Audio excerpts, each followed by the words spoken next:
Un mot quand même pour l'autre grande victime de cette finale, c'est évidemment Marine, victime, comme CNews l'avait rappelé, de racisme anti-blanc. Ce fléau qui touche, d'après les chiffres de l'INSEE, absolument personne.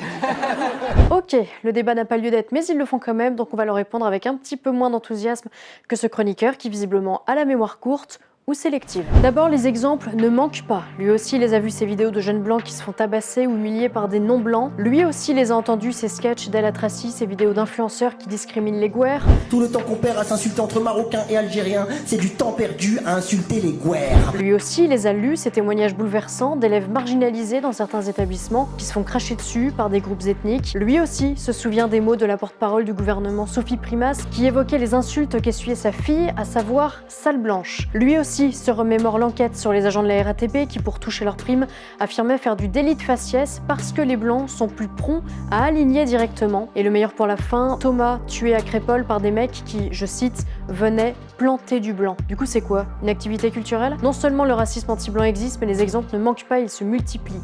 Le racisme anti-blanc existe parce que des diasporas, si chères au cœur d'Emmanuel Macron, n'aspirent qu'à se venger des méchants blancs colonisateurs. Je n'invente rien, je m'y risquerai pas, il suffit de se renseigner. Et pour avoir fait un max de terrain dans les territoires chauds de la République, je peux vous dire très sereinement qu'il y a des endroits où vous n'avez pas le droit d'entrer si vous êtes blanc. C'est une réalité, ça fait pas plaisir à la gauche, mais c'est vrai. Bisous.